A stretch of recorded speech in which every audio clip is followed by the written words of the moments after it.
Yani vatandaş biraz daha bence Adalet ve Kalkınma Partisi'ni bu seçimde cezalandırmak istedi. Tarihi bir fırsat var Cumhuriyet Halk Partisi'nin elinde. Deva Partisi'ni sevmeyebilirsiniz, kızabilirsiniz ama orada Denizli'de bulunan 1.050.000 kişiyi temsil ediyorsunuz. Biz terörist ilan edildik bakın. Davutoğlu'nun üstüne bile Ali Babacan'ın üstüne gittikleri kadar gitmediler. Alkol düzenlemesi yaptı biliyorsunuz Cumhuriyet Halk Partisi. Bu kadar aceleye getirilmemesi gerekirdi. Şimdi Cumhuriyet Halk Partisi'nin de geçmişe dayalı da bir sıkıntılı bir tarihi var yani. Tabiri caizse Sayın Çavuşoğlu da kredisi var. AK Parti'ye tekrar geçecek, Ekonomi Bakanlığı oturacak diye.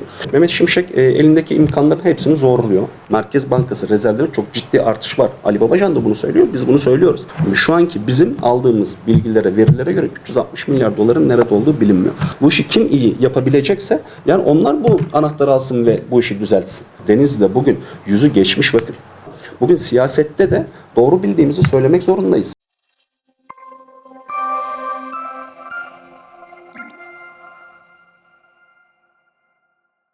Sevgili dostlar, MK yapımdayız. Gazeteciler Konuşuyor programıyla yine karşınızdayız.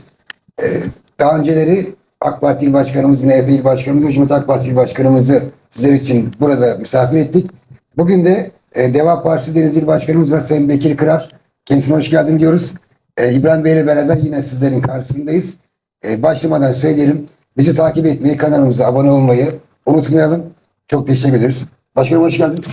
Mustafa Bey hoş bulduk. Öncelikle bizleri tekrar MK yapımda misafir ettiğiniz için, bizlerin sesi olduğunuz için teşekkür ediyorum. Çok sağ olun. 3 ay, 4 ay hızlı bir şekilde geçti. Evet. Genel seçimi geçirdik. İbrahim Bey genelde bu soruyla başlıyor. Evet. Bir genel bir seçim değerlendirmesi yapalım. Ben biraz rol çalmış olayım. Biz şimdi Sayın Başkan hoş geldik. Bizim yani gerek muhalefet gerek iktidar partileri olsun şu andaki durum nedir? Denizli'ye ne kazandırdı? Ne götürdü? Seçimlerde nasıl bir çalışma izlediniz? Ve son artık 4. aya giriyoruz. İşte 4. aya giriyoruz.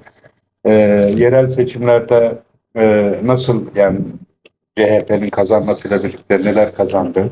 Nasıl bir süreç size etkiledi? Onları öğrenmeye çalışıyoruz. Daha doğrusu il başkanlarımız değerlendirmesiyle yerel seçimleri bir ayaklar üzerine oturtmaya çalışıyoruz. Size de aynı format üzerinden giderek yerel seçimlere nasıl hazırlandınız? Yerel seçimler nasıl geçti? Ve 31 Mart seçimlerinden sonra günümüze kadar olan yerel yöneticileri nasıl değerlendiriyorsunuz? CHP Denizli'ye bir şeyler katıyor mu? Yoksa kayıp mı ediyor? İbrahim Bey, öncelikle o zaman ben bunu 31 Mart yerel seçimlerine kadar ayrı değerlendireyim. Bir de sonrasını değerlendireyim. Tabii öncelikle biz Deva Partisi olarak yani şu itirafta bulunmak lazım. Çok istediğimiz sonuçları elde edemedik. Hem Denizli'de hem de Türkiye'de istediğimiz sonuçları alamadık. Ama Türkiye'deki bu 31 Mart seçimlerine ben şunu gördüm. Yani vatandaş hani desteklediği siyasi partiyi değil de AK Parti ve hani Cumhuriyet Halk Partisi için konuşuyorum.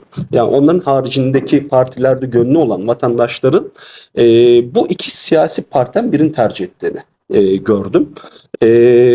Tabii mevcut Adalet ve Kalkınma Partisi'ne gönül vermiş olan vatandaşlarımız orayı desteklerken, yani yine mevcut siyasi partilerini desteklerken aslında orada da ciddi bir düşüşün olduğunu da gördük. Ama bunun haricinde diğer siyasi partileri destekleyen vatandaşların da Cumhuriyet Halk Partisi'ne doğru bir oy kaymasının olduğunu gördük. Yani vatandaş biraz daha bence Adalet ve Kalkınma Partisi'ni bu seçimde cezalandırmak istedi.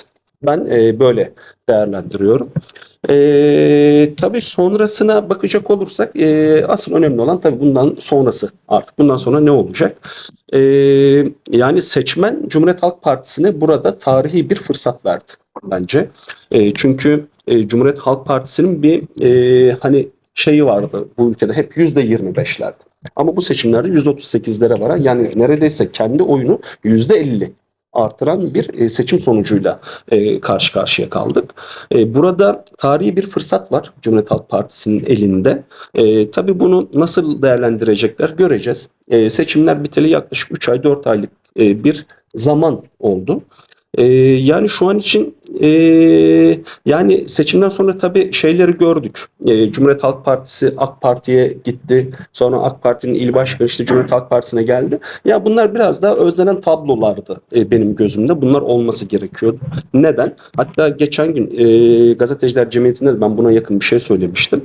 Yani eleştiriye eleştiri yapacağız. Hani her zaman doğru neyse onu söyleyeceğiz. Yani ben siyasete bundan dolayı girdim. Şunu söylemek istiyorum. Yani biz seçimlerden önce şunu görüyorduk Adalet ve Kalkınma Partisi'nde. Ya inanır mısınız biz Osman Bey'i ziyaret edemedik. Yani 2 defa randevu istedik ve randevu alamadık. Yani biz Denizli'nin evladıyız. Denizli'nin çocuğuyuz yani. Hani evet Deva Partisi'ni sevmeyebilirsiniz, kızabilirsiniz ama orada Denizli'de bulunan 1.050.000 kişiyi temsil ediyorsunuz.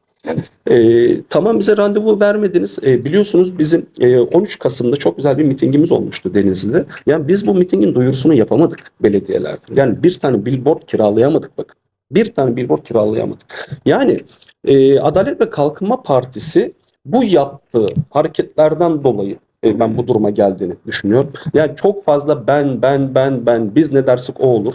Yani biraz daha sanki hani meydanı çok boş bulmuşlardı ve buna göre hareket ediyorlardı. Yani bu itirazı buradan yapmak istiyorum.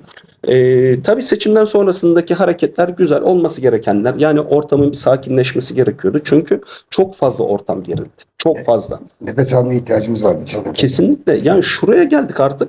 Eğer Adalet ve Kalkınma Partili değilseniz yani biz terörist ilan edildik. Bakın. O seçimlerde hani o aslan pankartları hatırlıyorsunuz değil mi? Evet, evet. Hani ya böyle olmaması lazım. Özellikle yani AK Parti'nin ekonomi kurmaylarından birisiydi Ali Babacan Evet. genel başkan zamanında.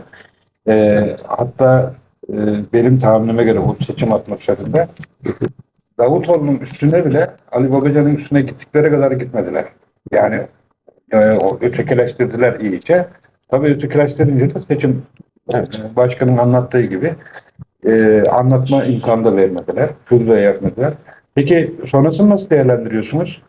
Yani bugüne kadar seçimlerden sonra bugüne kadar diğer partiler şey yaptı ama siz belediyeleri nasıl görüyorsunuz? Bunlara katkınız nasıl oluyor? Bir de onları Valla şunu söyleyelim. Buradan şunu söyleyelim. Yani biz daha Bülent Nuri Bey'e ziyarete gidemedik. Hayırlı uğurlu olsun ziyaretine gidemedik. Niye? Çünkü şu an çok yoğunlar. Görüyoruz. Her gün bir sürü ziyaretçi gidiyor. Tabii en yakın zamanda gideceğiz ve orada kendisine de söyleyeceğiz. Biz Deva Partisi olarak bundan sonraki süreçte nasıl bir katkı sağlayabileceksek her zaman biz buradayız. Yani elimizden ne geliyorsa yapmaya hazırız. Ben şunu da söylüyorum. Evet Adalet ve Kalkınma Partisi zamanında Deniz'e güzel işler yapıldı. Bakın Deniz'in kısmi böyle değişen bir çehresi vardı. Çok güzel hizmetler yapıldı. Ama biz bu yapılan hizmetlerin üzerine de bir tuğla da biz koymak istiyoruz Deva Partisi olarak. Yani bizim bütün amacımız bu. Bülent Nuri Bey'e de bunu söyleyeceğiz. Tabii şimdiye kadarki süreçte aslında baktığımızda yani Denizli çok fazla da gündeme geldi aslında. Hem ülke basınında da. Ben şunu buradan söylemek isterim. Yani alkol düzenlemesi yaptı biliyorsunuz Cumhuriyet Halk Partisi. Yani bu yapılmalı mıydı, yapılmamalı mıydı? Yani şimdi bu herkese göre değişen bir durum. Ama bu kadar aceleye getirilmemesi gerekirdi bence. Yani şimdi ilk meclis toplantısında ben hemen buralara işte alkol serbest bırakacağım. Yani benim eleştirim bu yönde. Ama buralarda alkol verilmeli mi? Yani burası tartışılır. Yani şimdi alkol kullanan vatandaşlarımız olmasını ister.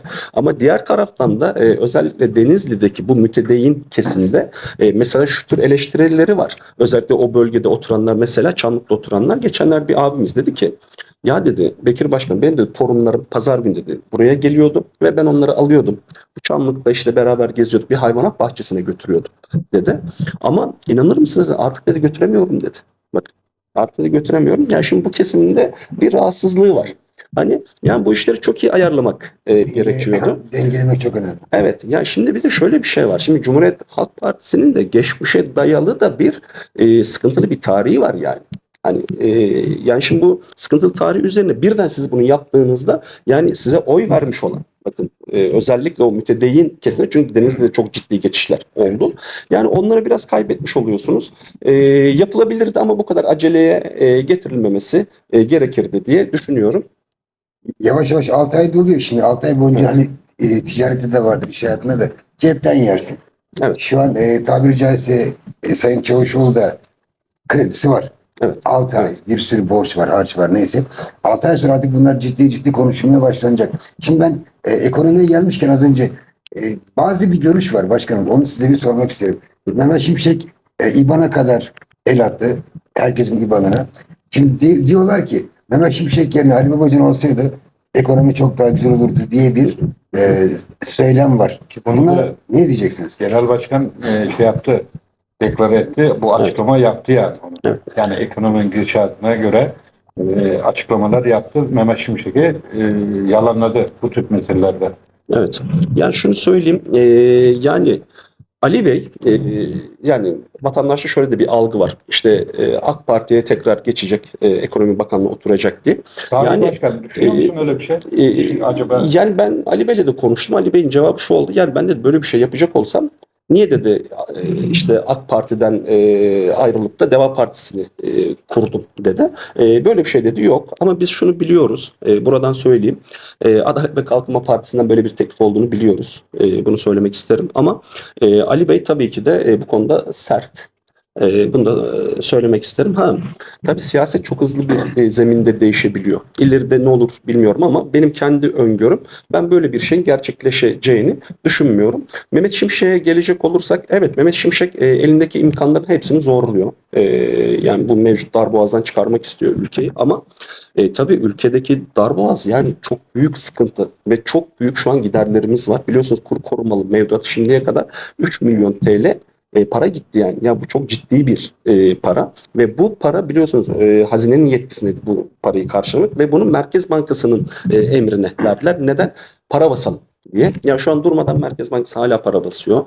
Şu an doları frenliyorlar. Ama çok temiz gıcır gıcır paralar geliyor başkanım. Yani geliyor. Geçen vallahi bak ben yemin olsun harcamaya kıyamadım ya. Evet, evet. Öyle Yani güzel öyle güzel para ki biz şunu söylüyoruz Mustafa Bey. Yani sadece ekonomide doğru adımların atılmasıyla ekonomi toparlanmaz. Bakın. Yani bugün Türkiye'de 129. sırada. Bakın hukuk güven endeksinde. Yani bu oran Ali Babacan döneminde 50 yani 40'lı 50. sıralardaydı. Şu an 120. sıralara geldi. Yani bugün bu ülkeye siz bir yatırımcı getirecek olduğunuzda adamda şu düşünce var. Ya bu ülke 129. sırada diyor. Bu ülkede hukuk yok, güven yok. Ben buraya paramı götüreceğim ama buradan geri paramı çıkarabilecek miyim diyor şu an. Bundan dolayı yatırımcı gelmiyor. Şu an Merkez Bankası rezervlerine baktığımızda çok ciddi artışımız var diyorlar. Evet, bakın bu doğru. Merkez Bankası rezervlerinde çok ciddi artış var. Ali Babacan da bunu söylüyor. Biz bunu söylüyoruz. Ama nasıl var? Şu an Merkez Bankası'ndaki yatırımcının parası, bakın Avrupa'da şu an faiz %6 ama Türkiye'de bugün %50. Yani adam bir yılda, bakın bir yılda orada alacak olduğu faizi burada bir ayda alıp gidiyor.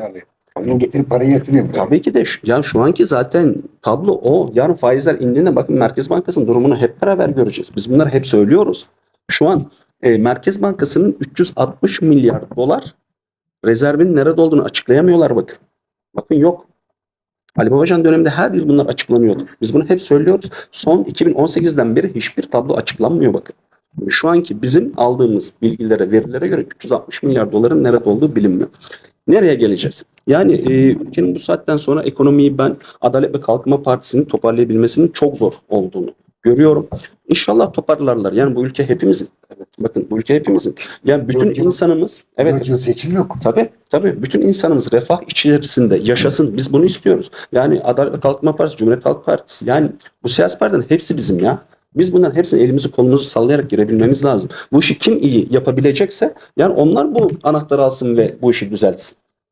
Hani inşallah düzeltirler diyorum ama yani benim inancım yok ama inşallah düzeltirler. Neden? Çünkü 4 sene boyunca erken seçime gitmezlerse 4 sene boyunca bu Adalet ve Kalkınma Partisi'nin elinde bu anahtar. İşte vatandaşımız özellikle burada bakın son 3-4 ayki yaşadığı sıkıntıya bakacak olduğumuzda yani çok ciddi problemler var. Denizli'de bugün yüzü geçmiş bakın.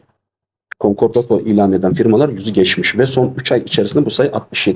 Bakın yani bu piyasa bir 4-5 ay 6 ayda böyle gidecek olursa Denizli'de ayakta kalabilecek esnaf kalmayacak. Denizli sanayisinin lokomotif firmalar daralmaya gidiyorlar. Evet yani Bu biz da çok Biz İbrahim abi yani bu açıklamaları burada yaparken ya tabii ki de bizim Adalet ve Kalkınma Partisi'nin içerisinde çok yakın dostlarımız var. Çok yakın görüştüğümüz ailece oturduğumuz arkadaşlarımız var yönetimlerinde. Diyorlar ya Bekir Başkanım çıktığında işte bizi çok eleştiriyorsun. Ya biz eleştirmiyoruz. Biz doğruyu söylüyoruz. Ben şu an kafamdan bir şey uydurmuyorum ki. Olmayan bir şeyi de söylemiyorum. Olan bir şeyi söylüyorum. Ama bugün siyasette de doğru bildiğimizi söylemek zorundayız. Doğru neyse söylemek zorundayız. Bugün evet Ali Osman Bey'le biz denk geldiğimizde birbirimize sarılıyoruz. Ama onun yanlışı varsa onu da söylerim. Ya onu da söylerim. Benim dışarıdaki dostluklarım farklı ama siyaset aranasındaki gördüğüm doğruları ve yanlışları söylemek farklı. O zaman partinin siyasetinin bir anlamı kalmıyor zaten. Yani kalmıyor. Şimdi şöyle de bir şey var Mustafa abi. Yani maalesef bunu yine üzülerek ben söylüyorum. Yani bence Adalet ve Kalkınma Partisi'nin işte ülkede yani siyaseti öyle bir noktaya getirdi ki maalesef yani şu an ben bile bazen kendim siyasetçiyim demeye çekiniyorum bakın. Neden? Yani insanlar siyaseti artık Türkiye'de bir menfaat durumuna getirdiler. Siyaset bu oldu. Ya aslında bugün her şeyin üzerindedir siyaset. Çünkü bu ülkenin yarınlarını belirler siyaset. Biz biliyorsunuz bir altılı masada, bu altılı masada Cumhuriyet Halk Partisi'yle çok yakın çalışma fırsatımız oldu. Dolayısıyla Ali Osman Başkan'la beraber yani orada güzel bir dostluğumuz oluştu. Şimdi sokakta birbirimizi gördüğümüzde de tabii sarılıyoruz. O kardeşim ne yapıyor? Ben başkanım diyorum, bana başkanım deme, sen benim kardeşimsin falan. Yani siyasette bunlar olması gerekiyor. Ama biz bugün yani buradan hem Adalet ve Kalkınma Partisi'ne hem Milliyetçi Hareket Partisi'ne şunu söylemek istiyorum. Yani oradaki dostlarımız, arkadaşlarımız bizi gördüğünde hemen kafalarını çeviriyorlar. Yani bu böyle olmaması lazım. Hani işte bugün AK Parti'nin kaybetme sebeplerinden bir tanesi de bu. Dışarıdaki dostluklar farklı ama siyaset arenasına girdiğimizdeki buradaki durum farklı. Neden? Ya bugün siyaset Türkiye'nin üzerinde bir durum. Biz siyasette ne kadar güven verirsek ülkemizdeki yarınlarımızı da o kadar güzel oluştururuz. Dolayısıyla siyasette her zaman her gördüğümüz doğruyu söyleyeceğiz. Yanlışı da söyleyeceğiz. Eleştirimizi yapacağız. Bunun için siyasetteyiz. Ben son bir şey söyleyeyim abi. Mevzuya tam ilintili sonra sözü sana vereyim. Şimdi 4 yıl sonra bir seçim var. Ya da en kötü 3 yıl sonra. Deva ve Gelecek Partisi'nin durumu ne olacak? Yani siyaset sahnesindeki yerlerine devam edecekler mi? Atılım nasıl yapılacak veya muhtemel bir birliktelik söz konusu olabilir mi? Yani şöyle Böyle bir şey de var piyasada yani. Kamuoyunun beklenti de var. evet. Yani biz partimizi kurulundan beri çok fazla dile getirildi. Hani böyle işte Gelecek Partisi, Saadet, Deva birleşsin falan. Yani şimdiye kadar böyle bir şey gerçekleşmedi. Ben bundan sonra gerçekleşeceğini de çok düşünmüyorum Mustafa Bey. Ama tabii siyaset az önce de söyledik çok hızlı değişebilen bir mecra. Yani biz yolumuza devam ediyoruz Deva Partisi olarak. Buradaki teşkilatlanmalarımıza yine devam ediyoruz. Üye sayılarımızı artırmaya çalışıyoruz. Ama Deva Partisi Denizli İl Başkanı'ndan ziyade ben Bekir Kırar olarak da yani şunu da söylemek isterim. Yani Denizli'ye bir hizmet, ülkeye bir hizmet olacaksa yani burada hani o partilerin temsiliyetinin de çok önemli olmadığını düşünüyorum. Yani bazen her zaman siyasette de temsil etmeyebilirsiniz yani. Bazen bir dernekte başkanlık yapabilirsiniz, bir sivil toplum kuruluşunda. Yani biz Bekir Kırar olarak Denizli'ye hizmet etmek istiyoruz. Yani Denizli'de bir şeyler olsun istiyoruz. Geleceğimiz için, çocuklarımız için. Yani bu minvalde ben çalışmalarıma devam ediyorum. Tabii ki de Deva Partisi Denizli İl Başkanıyım. Tabii ki de Deva Partisi'ni iyi bir noktaya getirmek istiyorum. Biz bu anlamda çalışmalarımıza devam ediyoruz. Şimdi son bu siyasi gelişmelerde ben ulusal basından falan takip ettiğim kadarıyla İYİ Parti tamamen benim her zaman iddia ettiğim gibi Kabile Partisi konumuna düştü artık. Artık sana katılıyorum. Artık bundan sonra öyle bir şey yapacak gibi. Son anayasa yeni anayasa şeysi içerisinde Davutoğlu'nun da AK Parti'ye yanaştığını ama işte Sayın Ali Babacan'ın ise her şeye karşı gerek ekonomi konusunda diğer konusunda hep temkinli hareket ettiğini görüyoruz. Ama Sayın Başkan bunu anlatamıyoruz. Yani basın fazla yer vermediği için midir? Yoksa siz biraz daha böyle pasif kaldığınız içindir bilmiyorum. O parti çalışmalarının, siyasi çalışmaları çok iyi görüşleri olmasına rağmen niye anlatamıyorsunuz? Bunun altında bir sebepler nedir? Öncelikle şunu söyleyelim. Bakın İbrahim abi, Biz ulusal basında yani bugün birçok medya kuruluşuna gidip bakın başka siyasi partilere bir yayının dakikası 1 liraysa biz 2 lira verelim diyoruz. Ama bizi çıkartmıyorlar. Biz de işlemiyoruz başkanım. Yani işte ulusal basında Bize değil yani, biz çıkartırız yani. evet, ulusal basında hiçbir şekilde Deva Partisi'ne yer verilmiyor. Ama ulusal Allah razı olsun sizlerden. Yani bizler yine yerel medyada hani bir şeyler yapmaya çalışıyoruz. Partimizin sesini duyurmaya çalışıyoruz. Ama tabii ki de ulusal basın çok önemli. Ulusal basının da bunun %90'ı iktidar partisinin elinde. Ve o %10'luk dilimde de kendimizi duyurmaya çalışıyoruz. Zor bir mecra ama buradan yine şunu söylemek istiyorum. Bakın Adalet ve Kalkınma Partisi'nin 20 yıl sonraki bu noktaya gelmesi işte herkese, diğer siyasi partilere bu şekilde davrandığı içindir. İnşallah ilk yola çıktıkları gibi olmaya çalışırlar, oraya geri dönüş yaparlar. Çünkü böyle olması gerekiyor. Çok fazla adaletsizlik var, çok fazla hukuksuzluk var. Eğer ki işte dün değil mi Recep Bey şöyle bir açıklaması oldu Tayyip Bey'in. İşte SGK'ya borcu olan bütün belediyeler borçlarını ödeyecek. Yani bak işte böyle olmaması lazım. Bence daha da Tayyip Bey'in televizyona çıkıp evet sizin SGK'ya borcunuz var ama önemli olan millettir. Önemli olan vatandaşlık. Ben sizi sıkmıyorum. Önce bu hizmetinizi yapın dese bugün belki de Adalet ve Kalkınma Partisi onu %5 daha artar. Hani sadece bunu söylemek istiyorum. Onu danışmanlar araştırma yapacak. 100 milyon borç varsa bunun 89 milyonu bizim. Diğer kalan kısmı Cumhuriyet Halk Partisi. Bu söylerken daha usulü bir şekilde söylemek gerekir danışmanların söylemesi Yani lazım. şimdi şeye baktım, açıklamalara baktım. Cumhuriyet Halk Partisi diyor ki en çok diyor borcu olan iller şunlar ama biz de bunları AK Parti'den aldık diyor. Şeye bakıyorum, Adalet ve Kalkınma Partisi'ne bakıyorum. O da bir liste açıklıyor. Olur mu ya diyor. Liste diyor bu değil. Listede işte İstanbul, Ankara, İzmir bunları hep diyor siz yönetiyordunuz. Yani siyaset böyle olmalı. Evet. Nasıl lazım? Yani ülkede bir yanlış varsa hep beraber düzeltilmesi lazım. O doğruyu hep beraber bulmamız lazım. Yani sizler daha iyi bilirsiniz bu 80'li 90'lı yıllardaki siyaseti değil mi? Bütün siyasi partilerin böyle liderleri otururdu ve orada tartışırlardı. Yani böyle olması lazım. Bunu çok özledik.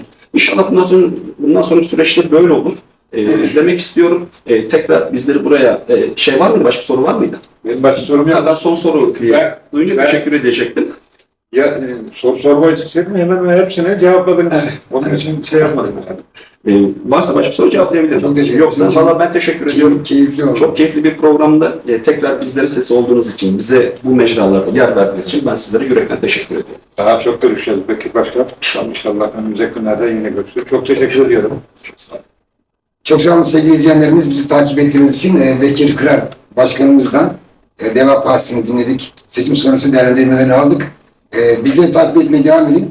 Önümüzdeki günlerde il başkanlarımızı programımızda öğrenmeye devam edeceğiz.